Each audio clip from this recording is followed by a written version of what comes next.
karena kita masih diberi rezeki berupa kesehatan sehingga kita bisa berkumpul di tempat ini. Kemudian salam serta salawat kita curahkan kepada Nabiullah Muhammad SAW, Nabi pembawa keselamatan bagi umatnya.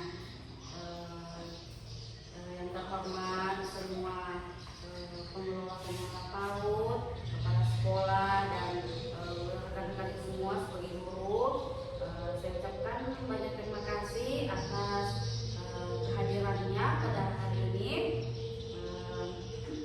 Kemudian sebelum kita lanjutkan ke acara presentasi saya, adapun kegiatan kita pada hari ini adalah bentuk dari aksi nyata saya sebagai calon guru penggerak, di mana saya diharapkan untuk bisa berbagi pemahaman dan pengalaman terkait implementasi budaya positif di kelas.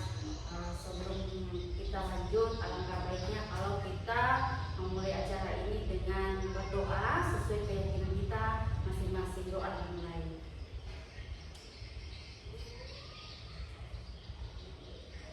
Amin ya rabbal alamin. Doa selesai. Ibu guru, di sini saya akan memaparkan sekilas, tidak secara rinci berhubung waktu dan pembahasan akan panjang. Jadi di sini saya akan membahas secara garis besar saja tentang pemahaman budaya positif di kelas. Nah, ini adapun definisi tentang budaya positif adalah nilai-nilai atau keyakinan-keyakinan dan kebiasaan-kebiasaan di sekolah yang berpihak pada murid, di mana tentunya di sekolah Bapak Ibu guru sudah menerapkan itu semua, cuma belum dipahami bahwa itu adalah termasuk budaya positif, yang mana nilai-nilai karakter, kedisiplinan. Definisi tadi sudah saya jelaskan, yang mana budaya positif ini adalah nilai-nilai yang mana budaya ini termasuk kebiasaan, sama halnya dengan budaya Indonesia, termasuk ciri khas kita yang membudaya, yang melekat di sekolah kita, itu adalah namanya budaya positif, yang mana kita diharapkan kita bisa terapkan di sekolah kita. Sebelum kita mengimplementasikan nilai-nilai positif pada murid, sebaiknya kita guru yang mengimplementasikan nilai-nilai tersebut, sehingga kita sebagai guru diharapkan bisa menuntun dan bisa menjadi contoh atau teladan bagi murid-murid kita. Kemudian adapun tujuannya adalah melalui budaya positif akan menciptakan lingkungan positif, lingkungan yang aman, nyaman, dan menyenangkan, sehingga membuat murid merasa betah ada di sekolah. Hal itu dilakukan agar murid dapat berkembang menjadi pribadi yang kritis, penuh hormat, dan bertanggung jawab. Nah, ini adalah contoh budaya positif yang ada di sekolah. Saya yakin di sekolah-sekolah ibu-ibu tentunya sudah menerapkan, cuman belum terstruktur bahwa itu adalah budaya positif yang belum dicakup dalam satu program, seperti bersikap sopan dan tidak izin pada guru. Pokoknya nilai-nilai yang sebenarnya kita merupakan capaian pembelajaran kita juga, yang mana nilai-nilai capaian pembelajaran kita yang ada di dalam itu semuanya mencakup budaya-budaya positif yang ada di sekolah. Di sini saya tidak paparkan secara semuanya ya. Nah, ini cara membangun budaya positif di sekolah, terapkan komunikasi terbuka antar semua warga sekolah, yang mana warga sekolah yang dimaksud ini adalah termasuk guru, peserta didik, dan orang tua murid, dan komite termasuk orang tua dan pihak-pihak yang ada hubungannya dengan sekolah. Kemudian bangun lingkungan penuh apresiasi dan penghargaan.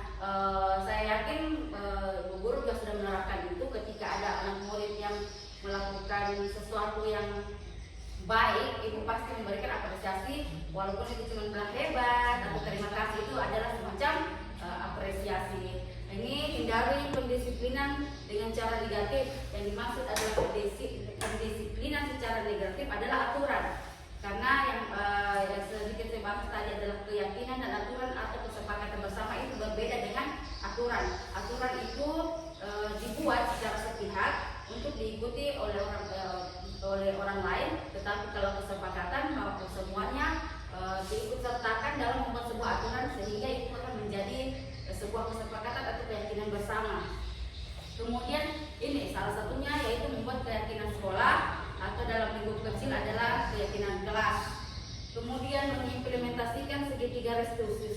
dalam menyelesaikan masalah yang ada di sekolah, yang mana segitiga restitusi ini adalah 3 bentuk segitiga.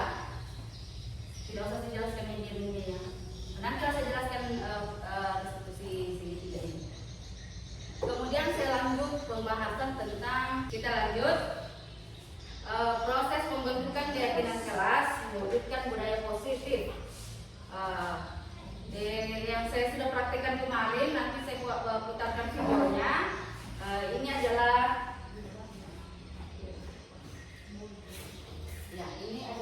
salah satu keyakinan kelas kami kemarin yang saya bentuk dengan anak murid saya, yang mana cuma sebidang kartun ini, tetapi prosesnya panjang dan membutuhkan banyak usaha, karena namanya mengutarakan sebuah keyakinan pada murid itu agak susah, berbeda dengan jenjang-jenjang yang lainnya. Jadi ini adalah keyakinan tata caranya untuk pembentukan keyakinan kelas, yaitu tanyakan pendapat murid tentang masalah dan harapan kelas. Misalnya mereka ingin kelas yang bagaimana, misalnya ingin mereka nyaman, maka apa yang harus dilakukan sehingga kita bisa mewujudkan kelas yang nyaman. Tentunya anak-anak akan berpendapat bahwa saya ingin kelasnya saya bersih, atau saya ingin tidak dapat gangguan dari teman yang lain ya. Jadi itu diharapkan semua yang ikut serta dalam pembentukan keyakinan kelas itu memberikan pendapatnya. Kemudian eksplorasi ide dari murid yang mencapai kelas impian. Jadi ketika setelah ide-ide yang diutarakan oleh murid itu kita rangkum, kemudian kita ambil kesimpulan yang mana bisa disepakati, yang mana tidak usah disepakati. Jadi ambil kesimpulan dari ide murid. Kemudian ubah ide menjadi keyakinan, yang mana ide-ide tersebut tadi sebenarnya ide kemarin itu banyak. Yang dimaksud adalah ubah ide menjadi keyakinan kelas, baik dalam bentuk poster atau ide yang lain. Boleh juga tidak seperti ini, boleh juga dituliskah atau dicetak seperti spanduk, itu tergantung dari kreativitas ibu saja. Kalau saya dalam bentuk seperti ini adalah bentuk rangkuman dari ide-ide yang sudah bentuknya adalah keyakinan kelas, yang mana keyakinan kelas ini adalah hasil kesepakatan bersama dari murid dan kita sebagai guru. Kemudian lihat bersama poster atau kontrak keyakinan kesepakatan kelas, kemudian dilakukan refleksi setelah semua ini jadi, maka kita melakukan refleksi bagaimana perasaannya setelah melakukan pembentukan keyakinan kelas. Itu bersama-sama kita melakukan refleksi dengan murid. Kemudian selalu ingatkan jika murid mulai mengabaikan kesepakatan. Misalnya ini ya, tidak naik atas meja. Silakan. Kita lanjut, misalnya anak-anak kebetulan dia naik di atas meja, maka sering-sering kita mengingatkan apa keyakinan kelas kita, maka anak-anak akan menjawab, oh tidak boleh naik di atas meja. Atau misal sebelum keluar main, karena kami ada kesepakatan misalnya masuk dan keluar kelas tepat waktu, ketika bel belum berbunyi mereka keluar, maka kita ingatkan lagi. Pokoknya setiap ada yang melanggar itu kita ingatkan lagi keyakinan kelas kita. Kemudian refleksikan bersama dalam kurun waktu tertentu, misalnya seminggu sekali atau sebulan sekali, tentang bagaimana proses perubahan keyakinan kelas yang kita buat, apakah sudah berjalan efektif atau masih ada yang perlu diperbaiki, seperti itu. Kemudian berbagi pengalaman budaya positif kelas. Adapun nilai-nilai budaya positif itu mencakup perubahan paradigma belajar, yang mana bisa terpancar pada diri kita bahwa kita sebagai guru itu hendaknya bisa selalu belajar, tidak ketinggalan dengan perubahan atau kemajuan pendidikan sekarang. Itu harusnya ada peningkatan perubahan terkait pembelajaran yang ada di diri kita, kemudian sehingga kita bisa memberikan juga paradigma pembelajaran pada murid kita. Kemudian disiplin positif, seperti saya bilang tadi, disiplin positif itu adalah dalam bentuk komitmen, bertanggung jawab yang positif, kemudian motivasi perilaku manusia. Ini motivasi perilaku manusia itu yang dimaksud adalah ada orang yang melakukan sesuatu cuma karena ingin dipuji, ada yang ingin melakukan karena penghargaan, ada yang ingin melakukan dari rasa ikhlas atau tanggung jawabnya. Itu adalah motivasi perilaku manusia. Kemudian kebutuhan dasar. Nah, kebutuhan ini dikaitkan dengan peserta didik kita, kebutuhan dasar. Ketika ada anak yang membuat masalah, kita harus mencari kebutuhan. Kita tidak bisa mencari bahwa itu ada sebuah masalah, bahwa anak ini nakal, tetapi kita harus melihat dulu, mengidentifikasi apa kebutuhannya. Misalnya pada kasus misalnya kita belajar tetapi anak-anak tidak tertarik dengan pembelajaran tersebut, maka kita carilah pendekatan dengan dia melalui segitiga restitusi tadi.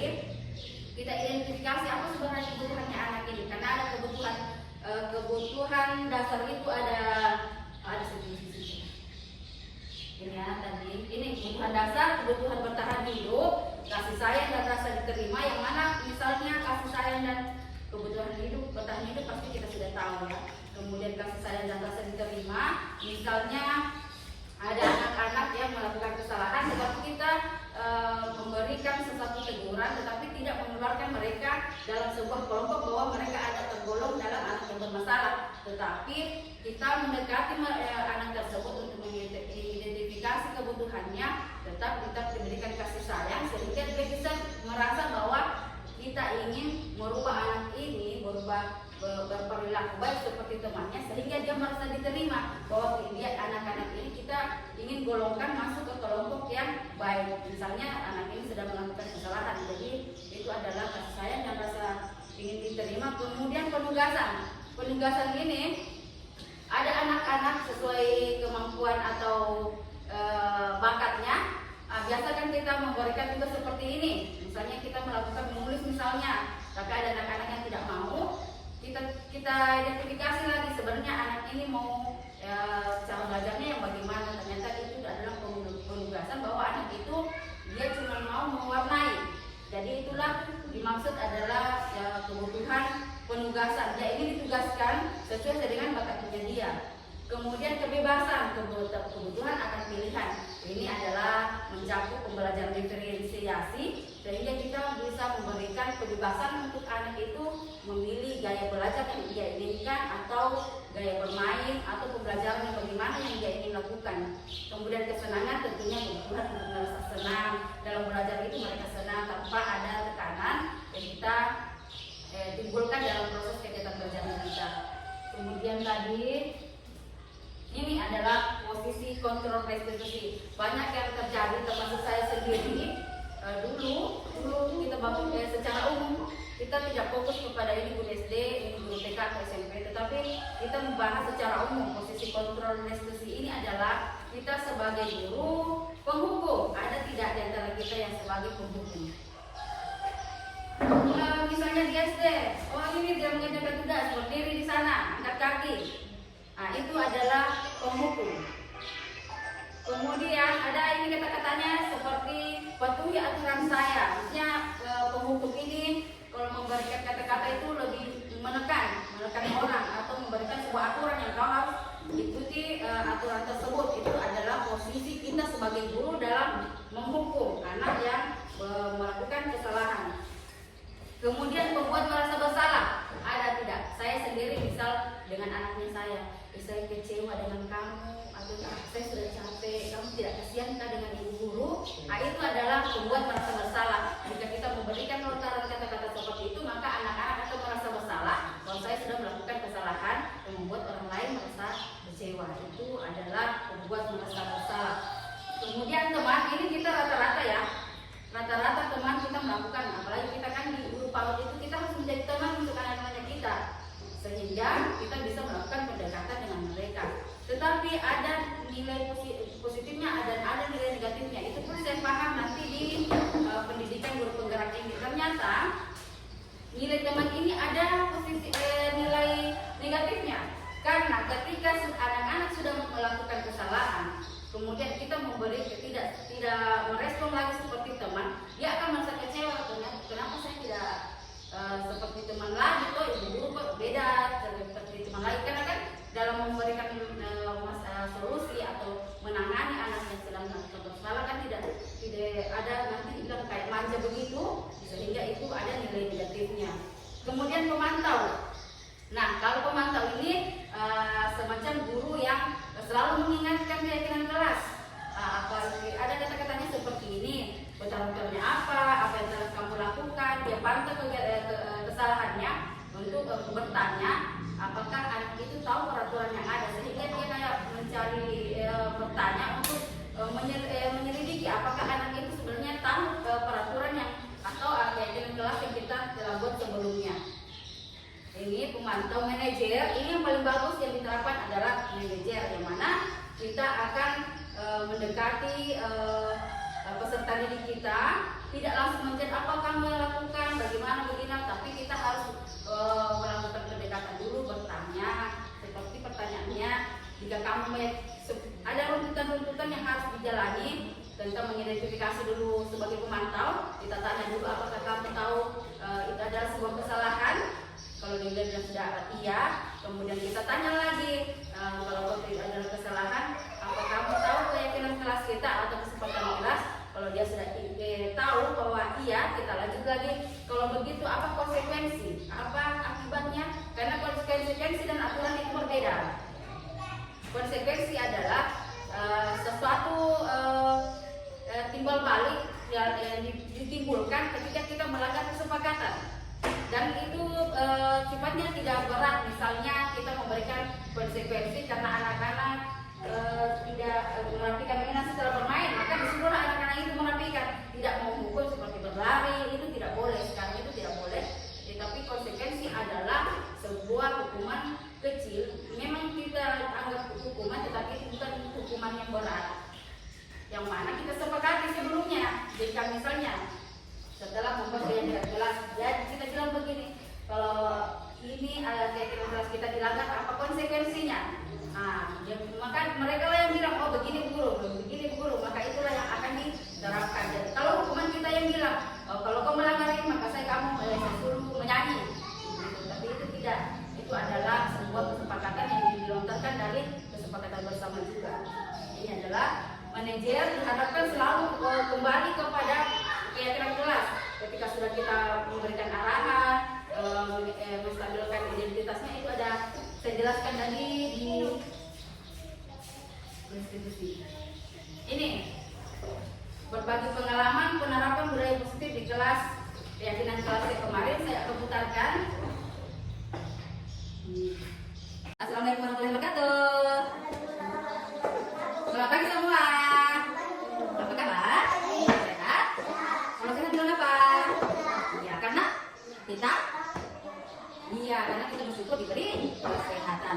Hari ini kita mau buat keyakinan kelas atau kesepakatan kelas. Nah, kesepakatan kelas atau keyakinan kelas itu adalah suatu keputusan yang kita buat sama-sama, yang harus kita ikuti, tidak boleh dilanggar. Nah, nanti semua memberikan pendapat, keyakinan atau peraturan-peraturan yang akan kita sepakati di dalam kelasnya kita. Oke? Siap-siap? Nah, nanti keyakinan kelas kita duduk di sini, kemudian kita tempel di sini. Ya? Lihat. Nah, keyakinan kelas kita tentang ketakwaan. Oh. Oh ya. Nah, kesepakatan kelas kita atau keyakinan kelas kita yang kita mau buat tentang ketakwaan apa? Ketakwaan. Nah, supaya kita bisa bertakwa dengan kita. Apa itu? Misalnya kalau kita sebelum belajar, berdoa dulu. Kita berdoa. Nah, sekarang berdoa sebelum belajar. Terus ibu tanya lagi, selain berdoa sebelum belajar, apa lagi yang kita harus sepakati? Berdoa? Iya, berdoa sebelum makan ya. Iya.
Ya, bawah.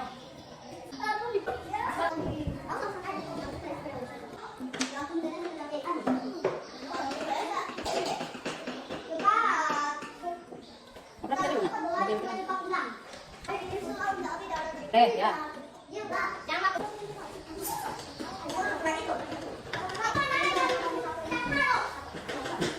Tadi kita sedang membuat keyakinan kelas. Tadi ketakwaan ada kesepakatan kita berdoa. Ya, sepakat. Oke, tentang kerapian. Apa tadi? Iya, kalau sudah belajar, sudah bermain dirapi. Sepakat. Oke.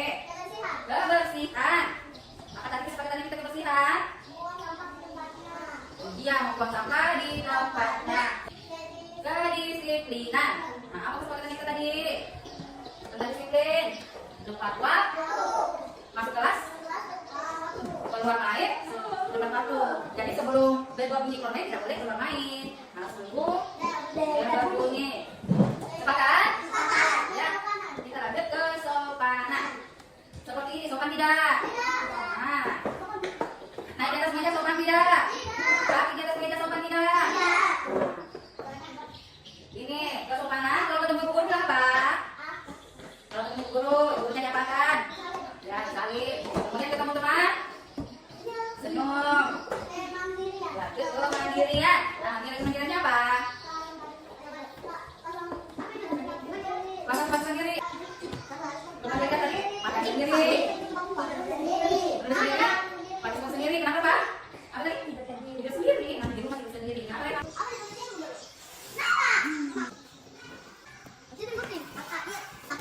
Iya.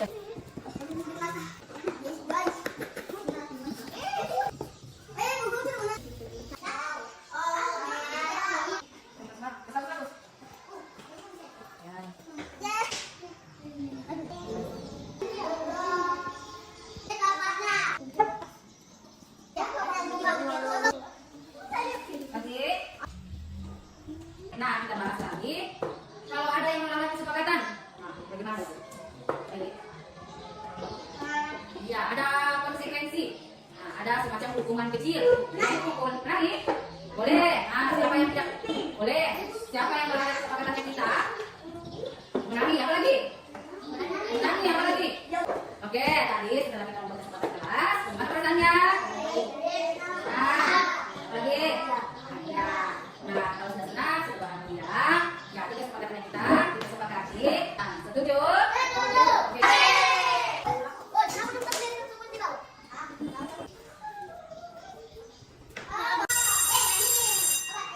Baru boleh keluar. Nah, sudah boleh. Oh iya, pintar. Simpan dulu buku. Apa kegiatan kelas kita kemarin? Simpan buku, pintar. Oke, terima kasih.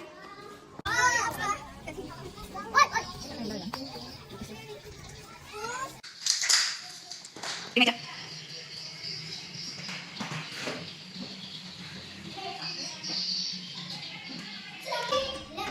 Salam. Dalam proses cuma sebegini ini, tetapi prosesnya luar biasa. Ah, ini setelah kita sepakati, maka kita buatlah seperti ini. Desainnya boleh mau diposterkan, mau digambar sendiri kan, terserah, bebas. Dalam bentuk apapun boleh.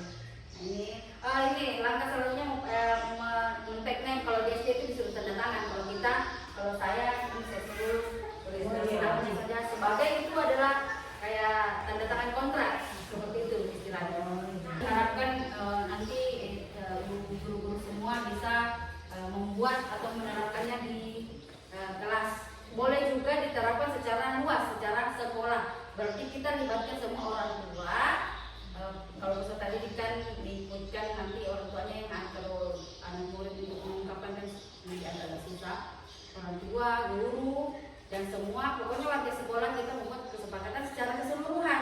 Misalnya keyakinan sekolah yang dimaksud adalah tata tertibnya itu dimasukkan ke dalam keyakinan kelas. Kan tata tertib itu sebuah aturan. Tata tertib itu sebuah aturan yang sebelumnya kita buat, kemudian harus diikuti oleh orang tua. Atau ini beda lagi kesepakatan itu, maka kita harus ikutkan itu untuk membuat keyakinan sekolah ini sehingga aturan-aturan yang ada berubah menjadi kesepakatan bersama sehingga nanti ada konsekuensi yang muncul ketika dilanggar. Misalnya datang tepat waktu sekolah secara umum atau keyakinan sekolah, misalnya peraturan sekolah, jajan di sekolah. itu juga jajannya, wah.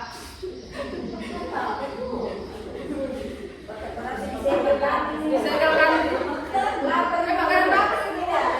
Dulunya saja Bu, dulunya. Kecuali snack, Kayak di SD, kayak di SD sekarang itu diterapkan kantin sehat. Di SD diterapkan mie ada, tapi snack tidak ada. SD terapkan sekarang dia terapkan sekarang di sini. Ya.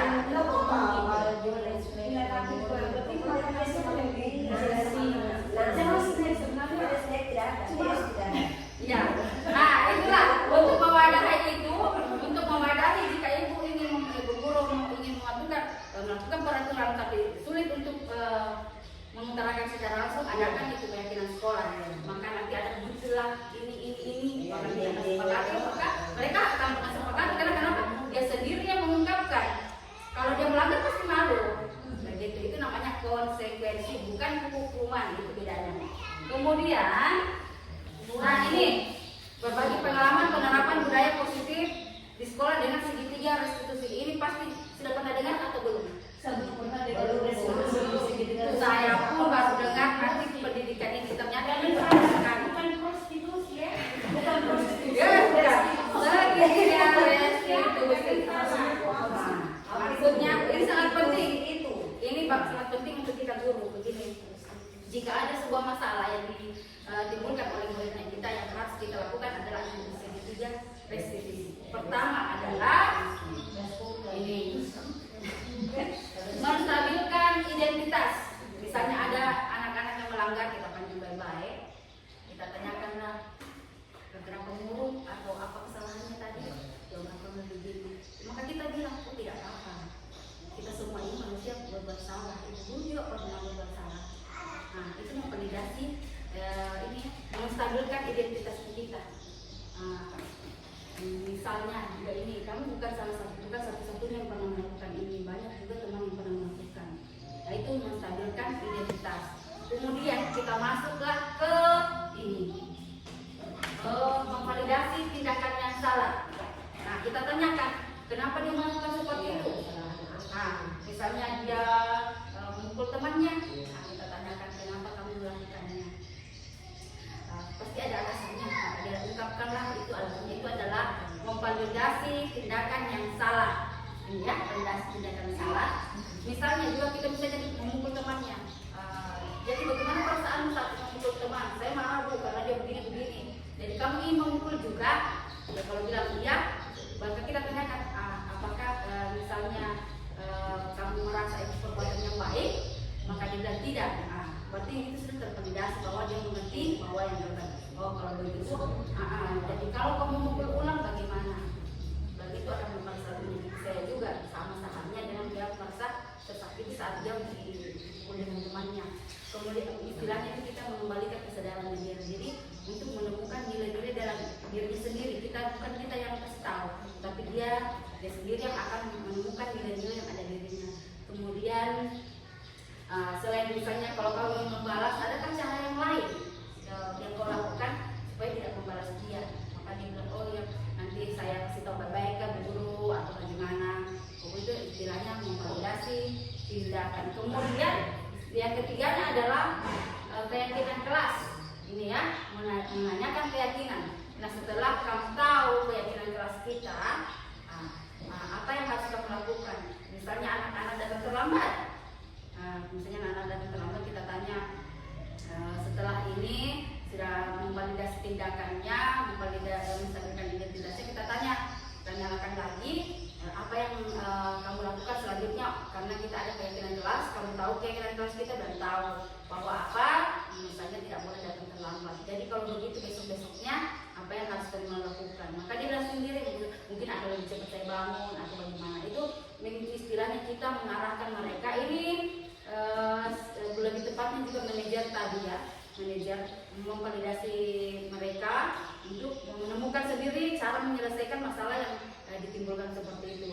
Jadi di sini kita tidak memberikan lagi solusi. Iya, kita memberikan solusi secara langsung, tetapi kita mengantar mereka untuk menemukan solusinya seperti itu. Nah, ini contohnya ya. Ini contohnya pertanyaan-pertanyaan walaupun susah dengan anak-anak saya.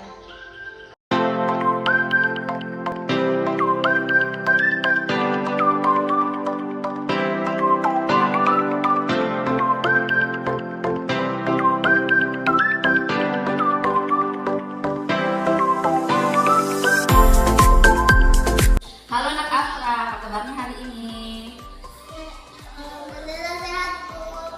Tapi kok tumben murung, tumben gak bermain sama teman-teman di luar? Saya malu bermain sama mereka. Kali-kali mereka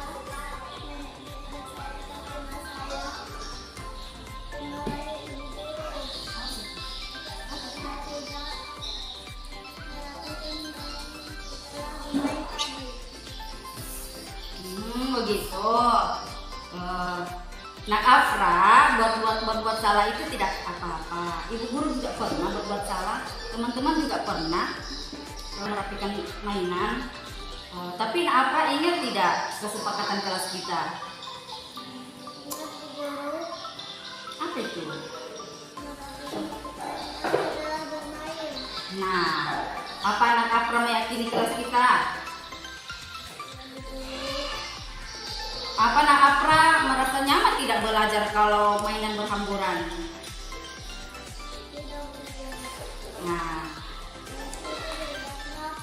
Nah, kalau begitu, Nak Afra harus bagaimana supaya merasa nyaman saat belajar?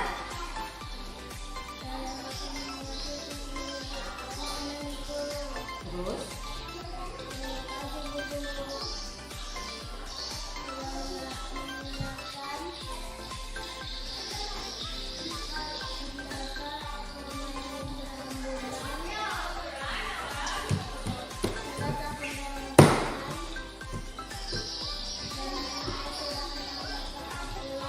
Nah, gitu dong anak pintar.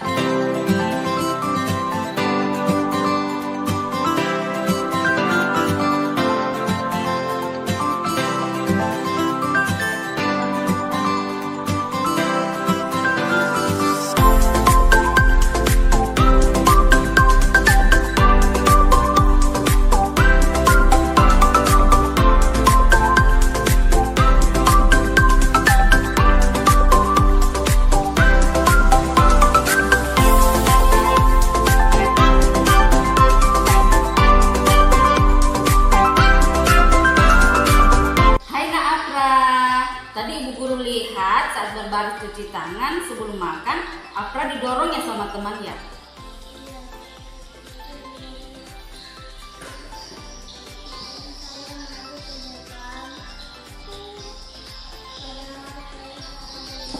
Oh, apa yang dilakukan Afra itu benar atau salah?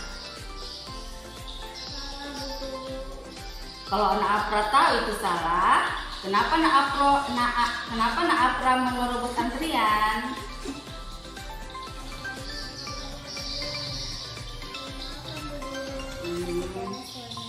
Nak Afra mau cepat-cepat makan, itu tidak salah kok. Mungkin Nak Afra sudah lapar ya.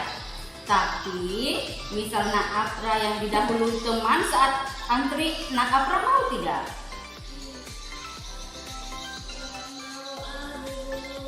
Tidak mau.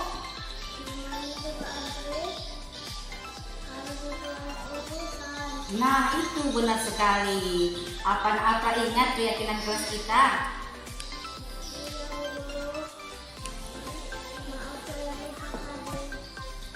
Ya, tidak apa-apa. Karena Nak Afra itu tahu salah karena mendahului teman, apa yang Afra akan lakukan?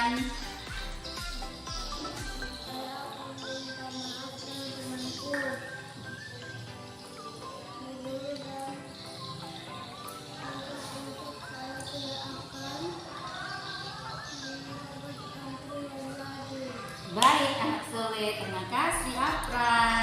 Saya merasakan senang dan bahagia dan saya juga bisa berubah menjadi baik lagi ke depannya. Terima kasih. Nah, ini refleksi bersama. Ini ada refleksi bersama. Silahkan Bapak Ibu guru boleh sebelum melakukan refleksi silahkan kepada teman-teman untuk mengutarakan pemahaman atau pertanyaan atau masalah, misalnya contoh kasus yang ingin dibahas sehingga bagaimana kita menerapkan penyelesaian masalah dalam segitiga institusi tadi. Silahkan. Ya, dipersilahkan Ibu. Ya, Kita belajar sama-sama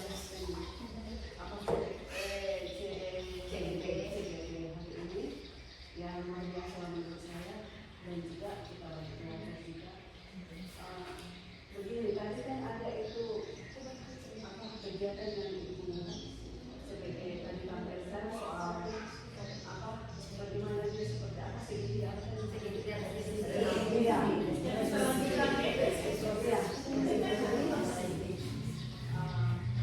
kalau seperti saya biasa ya, mungkin ini saya mau berbagi juga dengan teman-teman siapa tahu saya salah ya. Kalau saya di sekolah itu di kelas itu biasa, apakah siapa tahu itu hukuman, mungkin yang tidak bisa saya lakukan sebenarnya, tapi saya lakukan. Jadi waktu kalau saya di kelas itu, kalau misalnya anak-anak bongkar seperti tadi, itu wajar anak-anak bongkar. Kalau kan namanya juga fasilitas sekolah dan mereka gunakan. Iya. Sampai kebutuhan kan, memenuhi kebutuhan. Setelah itu biasa anak-anak biasa tidak belajar. Nah mau belajar kan orang, jadi kita mau itu apa? Jadi biasa saya kan itu sudah lelah juga. Biasa kan saya ayo dari guru saya biasa begitu. Ayo dari guru, ayo aku bantu. Tapi seperti ibu bilang tadi, kita harus kasih pemahaman mereka supaya itu jadi kebiasaan. Jadi kan dalam dia komunikasi seperti itu tadi saya, dia duduk bersama-sama dengan yang melakukan tindakan seperti itu. Kalau umpama seperti saya rasa itu seperti kita berinterogasi untuk saya, tapi saya tidak tahu mungkin kata-kata yang lebih bagus mungkin sampai ada bisa memahami. Jadi kalau aku kita membandingkan begitu, misalnya siapa tahu ya saya salah ya sebagai mungkin hukuman buat mereka.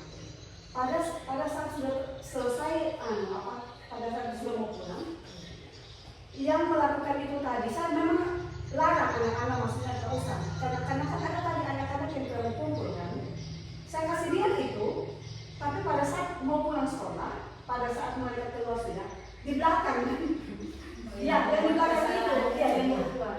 Ayo, karena tadi kan tidak itu, ayo, maksudnya dia harus tahu dia punya tanggung jawab, maksudnya secara umpama ya mungkin itu apakah itu hukuman ibu atau bagaimana? Apakah itu betul yang saya lakukan? Karena tapi saya tidak bilang.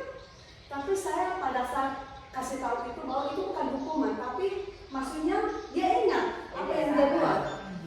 Nah, supaya pada saat berikutnya, oh saya tidak mau lagi. Mungkin pada saat begitu, saya punya harapan sebagai guru.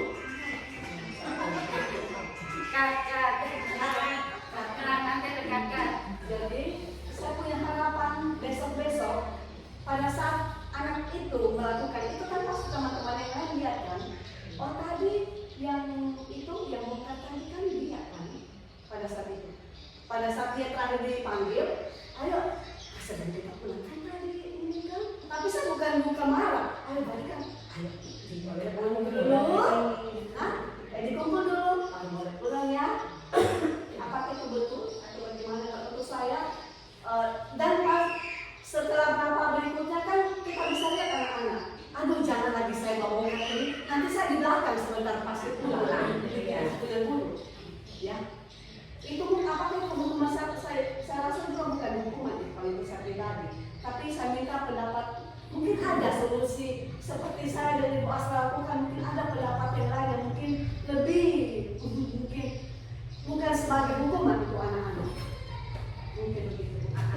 Sedikit itu bukan hukuman. Yang termasuk hukuman itu adalah yang berat apa misalnya anak-anak datang terlambat berdiri atau lari dari dia. Misalnya kita memberi memberikan hukuman itu adalah misalnya cuma ada kan pernah kita dihukum tidak misalnya terlambat sekolah atau tidak mengerjakan PR, kita menulis kan, saya tidak akan saya akan ngerjain PR sampai 100 kali, itu bukan hukuman. Hukuman itu yang semacam ya itu berdiri itu hukuman.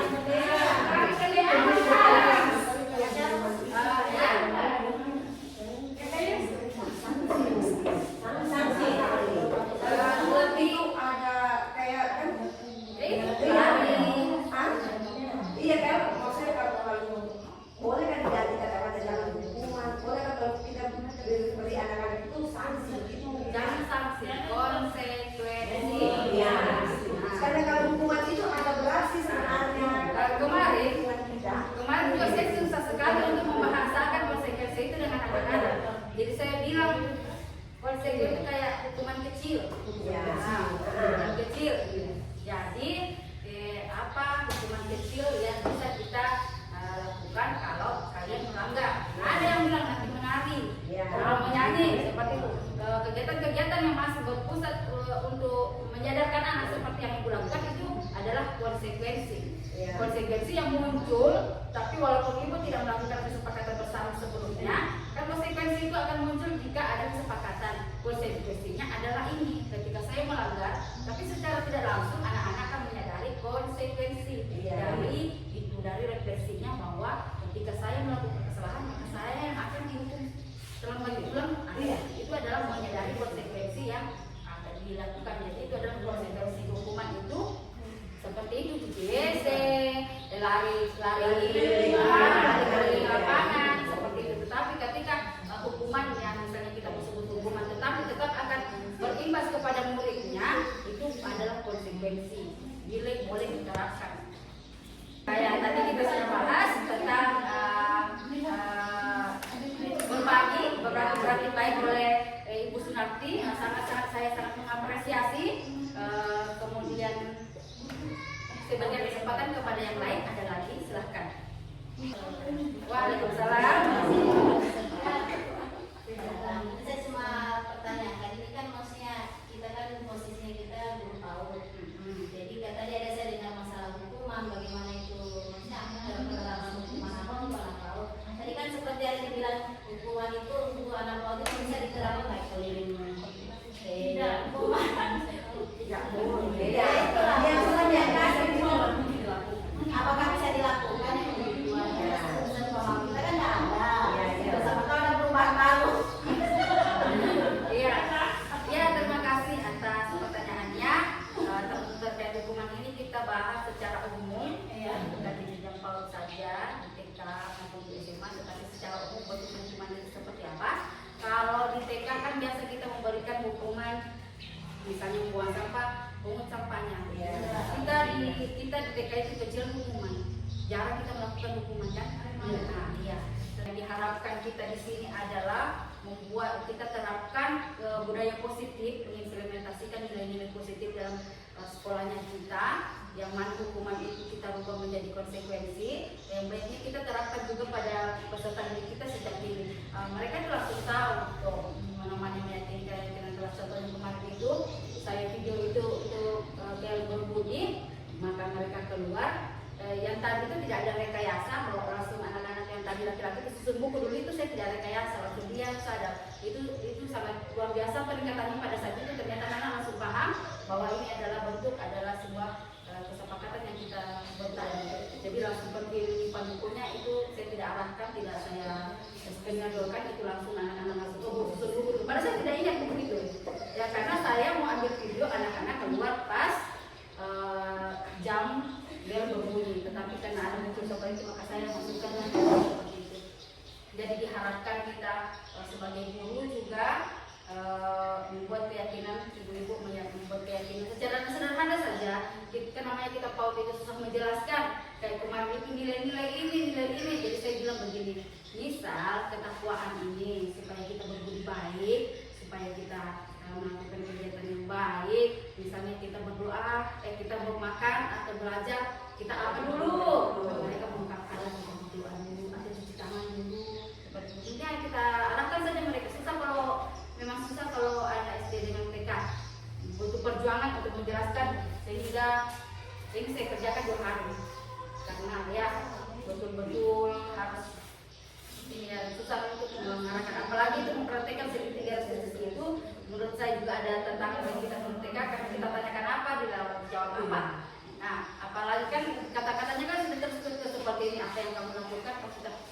kita kan bahasanya, kamu bikin apa tadi?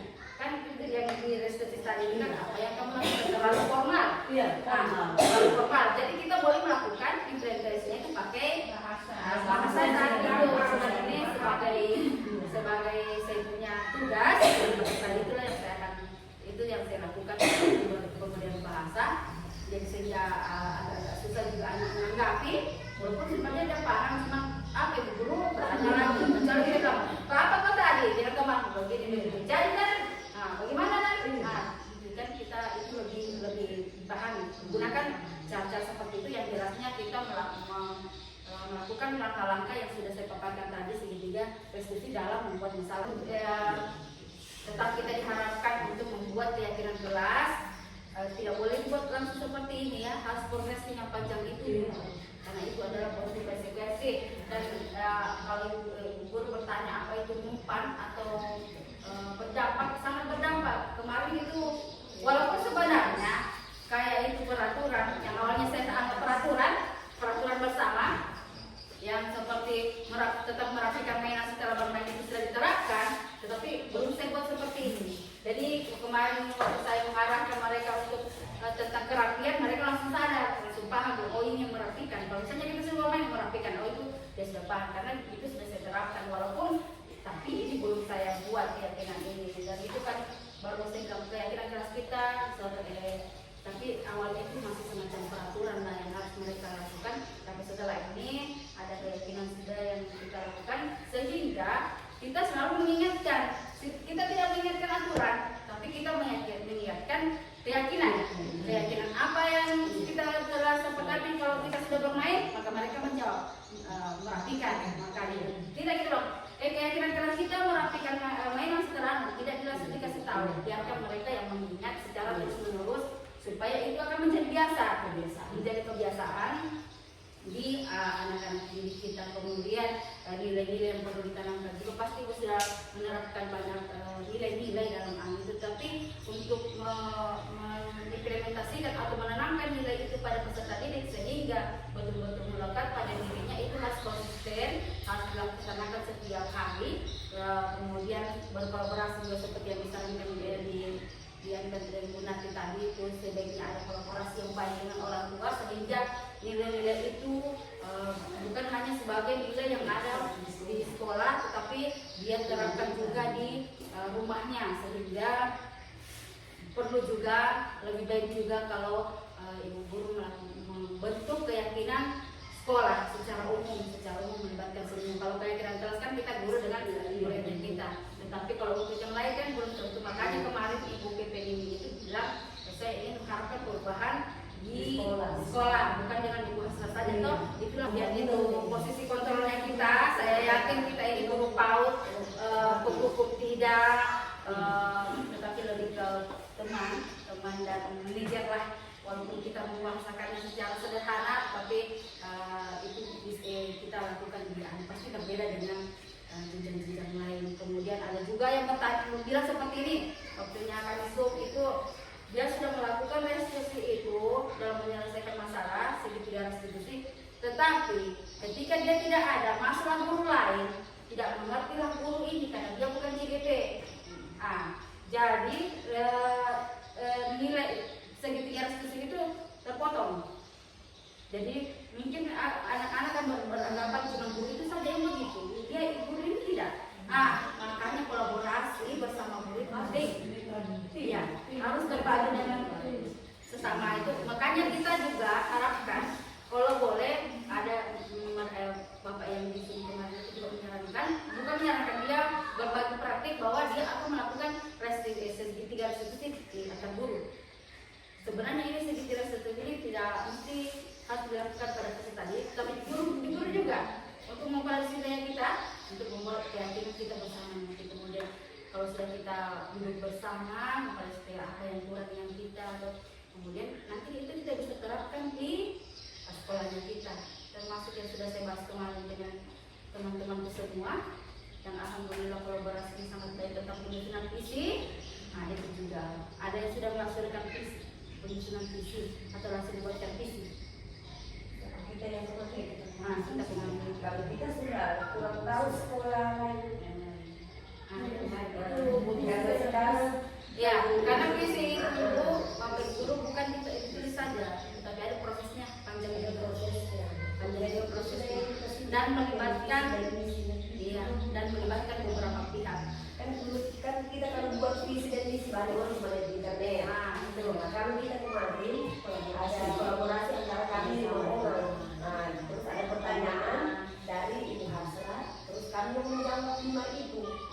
di antara kami 5 itu pasti ada yang jawaban sama. Jadi itulah yang Ibu Hasra sebutkan, yang mana sama itu saja yang diambil.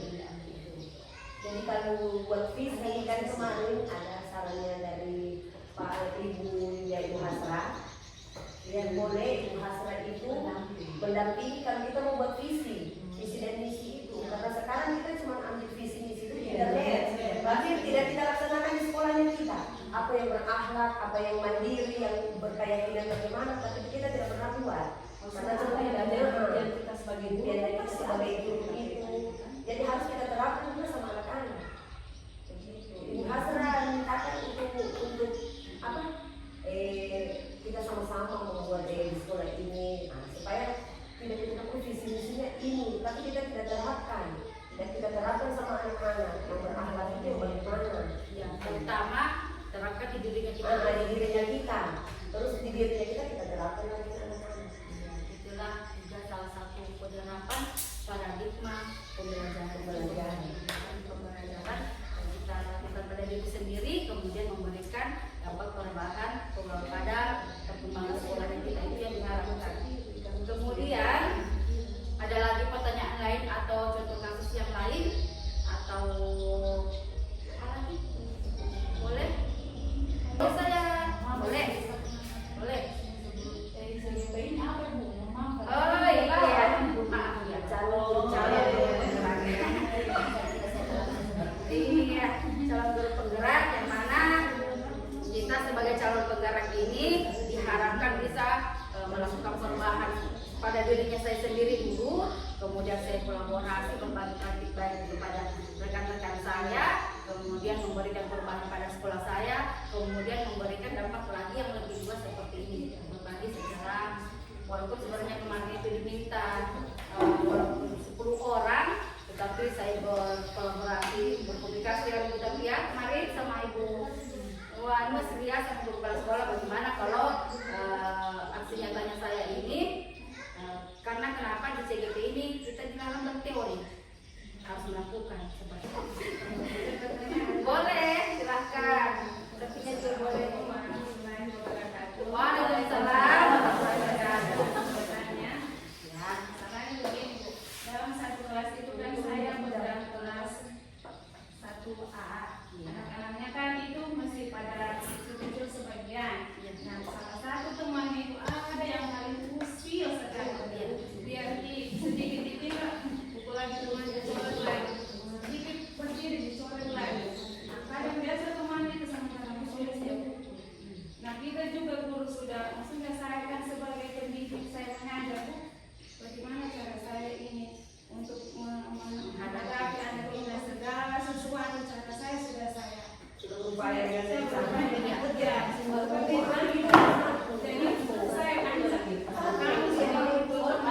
kamu nanti ada di semua kelas saya ancam karena sudah beberapa kali dikasih tahu sedikit ditinggalkan yang lain lagi. Jadi bagaimana apakah saya itu merupakan suatu hukuman itu yang saya berikan dengan saya ancam begitu? Katakan maksudnya walaupun saya belum melaksanakan itu, tapi saya tidak melaksanakan itu. Karena sudah berupaya semakin lembut, sudah lembut, sudah setengah lembut, sudah sedikit angkat. Ya kan begitu kan ada tingkatan itu. Karena semua satu kelas itu anak-anak bisa kita ada yang sangat paling. Iya, itu masalah bersama. Ya, sebenarnya ada masalah itu sebenarnya tidak boleh dilakukan seperti macam itu. Walaupun kita manusia biasa juga kadang marah, walaupun kita tidak boleh langsung menjadi orang yang pemarah atau tidak. Karena kita harus seperti yang sudah tadi, kita harus pahami dulu situasi seperti apa. Kemudian yang dilakukan yang perlu ibu lakukan tadi itu mengidentifikasi kebutuhannya. Sebenarnya anak-anak itu butuh apa sebenarnya? Gaya belajarnya itu misalnya walaupun sudah ibu melakukan gaya seperti ini, yang penting itu kayak pembelajaran diferensiasi itu sangat penting juga. Saya juga boleh terapkan itu. Anak-anak itu saya tahu dulu mau belajar apa kamu, kalau mau belajar mengenai atau menulis saja begini itu kita lakukan. Padahal kan kita mau kalau mereka melakukan aktivitas, kalau dia cuma mau bermain silahkan dia bermain itu. Kita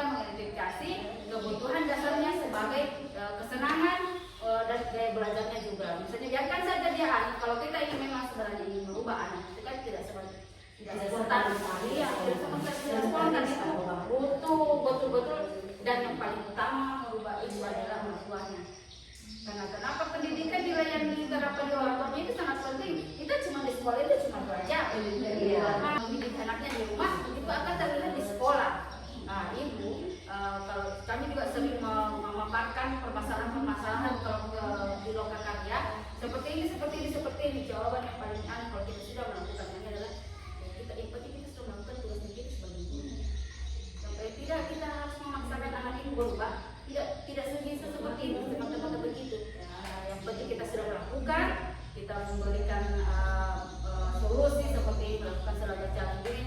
Nah, kita kembalikan lagi kepada diri anak. Karena ada itu namanya kodrat alam. Kodrat alam anak itu ada, kodrat alam dan kodrat saraf. Kodrat alamnya itu ada, namanya kodrat anak yang tidak bisa diubah. Karena ada anak-anak yang memang dari dasarnya lahir sudah ada sifat-sifat akalnya. Nakal itu yang diungkapkan salah satu kita CGT kemarin itu. Iya, ada memang anak yang memang dasarnya sudah dilihat seperti itu. Ada yang ditakdirkan anak baik akan baik ya. Kita tidak capek-capek untuk mengarahkan ini kamu begini. Kalau dia sudah baik dan alamnya memang sudah baik, nah itu akan baik juga. Tapi tidak penting lah kita akan menutup diri untuk anak-anak. Itu namanya proses juga, yang mana kita kaitkan lagi ke pembelajarannya Kiai Haji Filosofi Pendidikan menurut Kiai Haji Dewantara itu sebagai pendidikan yang memberikan menuntun anak-anak itu mencapai kebahagiaan seluas-luasnya. Iya. Karena pada anak itu sebenarnya bermain. Kalau untuk mengganggu teman, walaupun kita sudah memberikan segala upaya untuk merubah, tetapi tidak bisa. Kita bukan hanya kita kalau yang guru bisa berubah itu sudah usahanya kita sebagai guru. Kita harus lebih kolaborasi lagi dengan orang tuanya. Kenapa sebenarnya anak itu seperti ini. Kemudian kita kembalikan lagi kepada beberapa anak itu. Nah itu sudah yang saya maksud tadi. Sebenarnya kita guru ini banyak berteori, tetapi implementasinya itu susah, sangat susah. Walaupun banyak teori, tapi kita berusaha untuk berusaha. Kita berusaha untuk melakukan perubahan setidaknya pada dirinya kita dulu sendiri. Jujur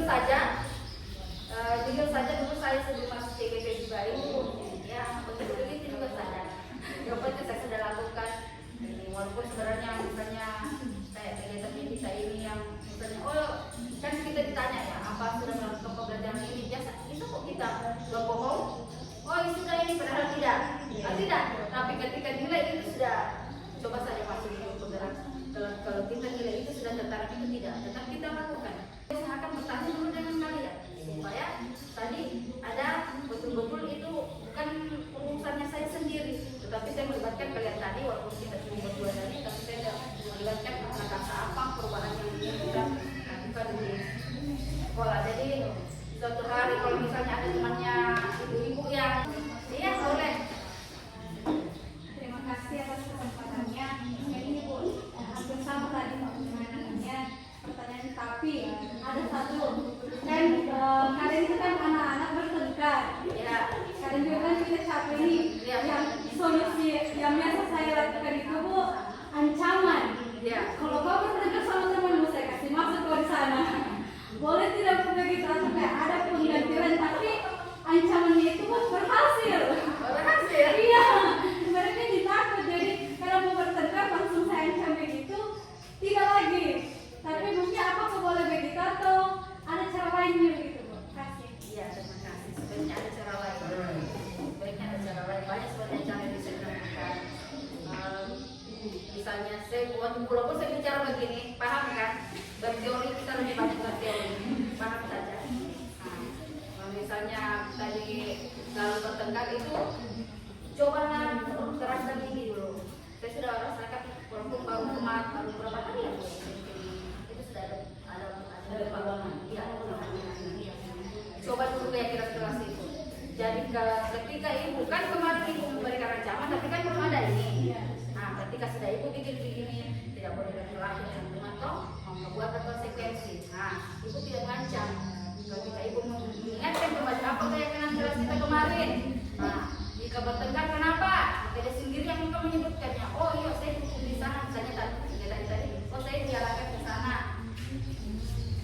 Itu bukan lagi menghukum, tetapi konsekuensi kan kita sudah bicarakan dengan mereka toh, misalnya sudah kita ini konsekuensinya ini tidak boleh berkelahi di teman, maka kita tanyalah kalau berkelahi dengan teman apa konsekuensinya.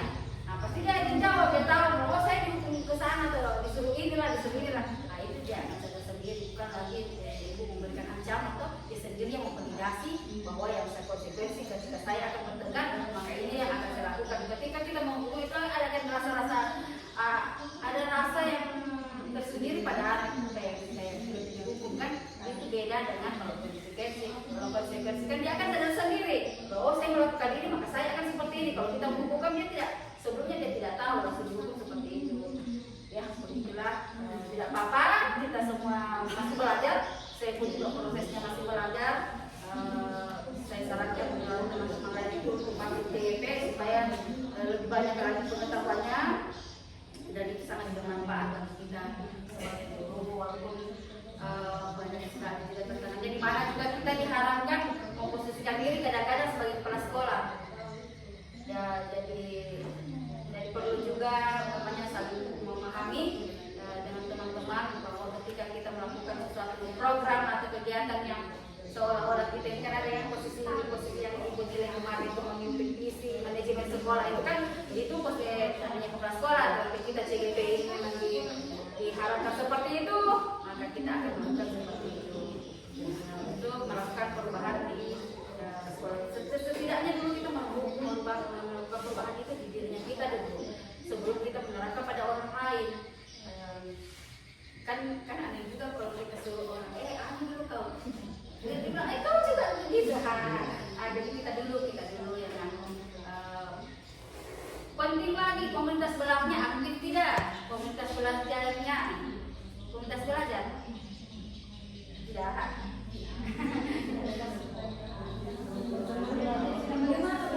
Komunitas belajar. Oh, komunitas belajar itu pernah lalu saya jelaskan kan program itu, tapi belum dibuat. Perlu di komunitas belajar itu juga sangat perlu. Jika ada misalnya ibu-ibu mendapatkan masalah, kumpullah di sana. Saya begini ke anakku begini.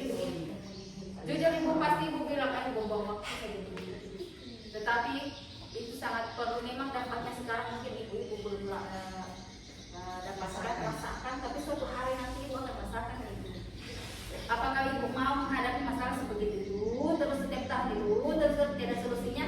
Ketika ada kita sudah berkumpul solusinya seperti ini, termasuk bentuk dukungan kepala sekolah juga penting dalam menerapkan atau membuat sebuah program kan. Kalau sudah di programnya itu dilakukan, otomatis gurunya itu akan melakukan. Kecuali kalau cuma disuruh kan beda lagi. Komunitas belajar itu sangat penting. Disitulah kita akan berkolaborasi, saling bertukar pikiran, berbagi praktik baik. Berkumpul lah secara sederhana saja, tidak usah performa bagian. Ini kayak bagus sedikit dan kita. Terserah, tidak mesti. Boleh. Kok bila komunitas belajar itu dibentuk, setiap kita masuk ke sana itu kita baru begitu komunitas belajar saya membahas PME aksi yang tadi itu sudah komunitas belajar kita. Kemudian sambil bercerita-cerita kita membahas itu apa permasalahan yang kita hadapi, apa solusinya. Komunitas PKJ ini komunitas belajar atau bukan? Komunitas belajar. Ya, itu dibilang komunitas, sekumpulan orang-orang yang ingin berubah. Beda kan sekumpulan orang atau sekumpulan orang yang ingin berubah. Sekumpulan orang kan biasanya cuma gosip atau kumpul makan-makan atau cuma kumpul-kumpul nonton, itu sekumpulan orang. Tetapi kalau komunitas belajar, sekumpulan orang yang ingin belajar dan ingin berubah. Kayak ini komunitas belajar yang kita ini PKG sudah satu. Tapi diharapkan ada komunitas belajar di masing-masing sekolah. Jadi perasaan? Iya, boleh. Iya, boleh Bu.